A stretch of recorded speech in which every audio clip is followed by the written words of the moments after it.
9 and 9 Now. You're watching Today right across Australia. Great to have your company. Well, Donald Trump has been welcomed back into the White House. Donald, congratulations. Thank you.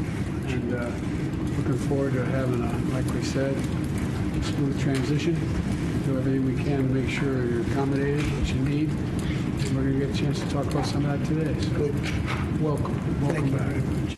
Transfixing fire behind them. Joining us to discuss Independent MP Monique Ryan and the current affair reporter Neil Brink. Morning, guys. Good nice morning. to see you. Okay, Monique, I know it's all a little bit of pantomime for a lot of us, but a lot of Aussies, I reckon, will be watching very closely the big stick that Donald Trump is threatening to take to bureaucracy over there. Yeah, look, it is a somewhat concerning time. I think there's a bit of uncertainty about the transition. I think it was really good to see President Biden welcoming Donald Trump into the White House. There are some concerns about some of the appointments that he's been making, President-elect Trump, and I think Australians feel a bit uncertain about this and will be watching very closely. No, I think he's got more support than you think, particularly out in the country areas where they really want change, and they certainly want change to their back pockets. Well, absolutely. And you know, Americans like Australians have been dealing with the cost of living crisis for a long time. I think some of the moves that Donald Trump is signalling that he's going to make, like pushing migrants out of the country and things like that, could have unintended consequences that people aren't necessarily aware of and aren't anticipating the extent to which they might really affect the American economy and then ours down the track. But I guess we'll have to wait and see and try to work as best we can with the US on that. Elon Musk is in the White House. His Department of Efficiency, it may not have any pull, but it's in an advisory role at this point. It's fascinating, that. It's absolutely fascinating, Carl, to see. So everyone goes, oh, Elon Musk, he went into Twitter and he got rid of all the employees, he turned it into X and all that sort of stuff. People will say it's a success or it wasn't a success. That's nothing compared to tearing apart the United States bureaucracy. And his job is to go in there and slash and burn. But he's backed by a government and a president who got a massive majority, controlling all the houses.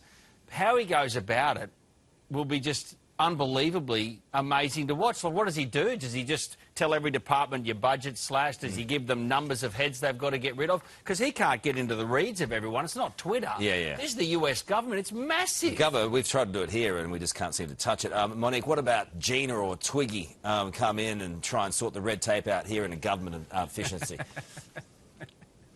Yeah, look, that's exactly the corollary I was going to make, Carl. You've got the world's richest man and you've given him this position of incredible influence in the American government. I think jobs for mates is a very bad idea. I don't think that politicians should be putting their friends, their dear friends, into positions of great influence in this country, and that's exactly what Peter Dutton would be doing were he to give Gina Meinhardt a job this. And so I'd be very much opposed to that. I think we want the best person for the job, not the personal friend of the person, the President or the Prime Minister-elect. OK, Malcolm Turnbull has now weighed in his support in the Kevin Rudd saga. Now, if Malcolm Turnbull supporting you isn't the kiss of death, I don't know what is. Brini? Well, Kevin Rudd's actually this week got a bit of support from around the place to stay in this role. Yes, because they're all in it together. Look, Monique just said she doesn't like jobs for mates in politics. The Rudd appointment is a job for mates. It's back from his connection. But they always are. They always are.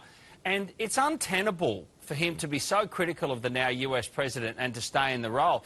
There was that great response to his tweet yesterday by Dan Scavino, who's one of Trump's closest advisors, when Trump goes, Rudd goes, congratulations to Trump. This is after bagging him for years and years.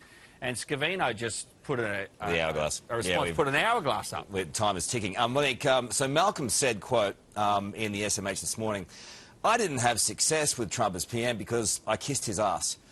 You have to be tough. Would you fight or kiss Donald Trump? I'm not going to be kissing Donald Trump's ass. That's a surprise.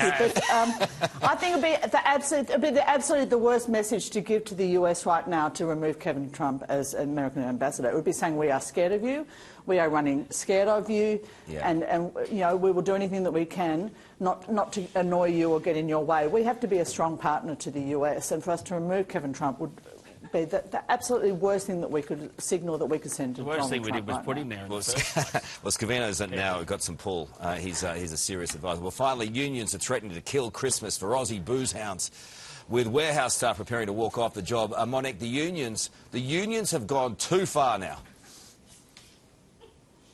Well, I do have sympathy for the police people and the AMBOs and the nurses who are looking for a job increase at this point, a raising increase at this point in time.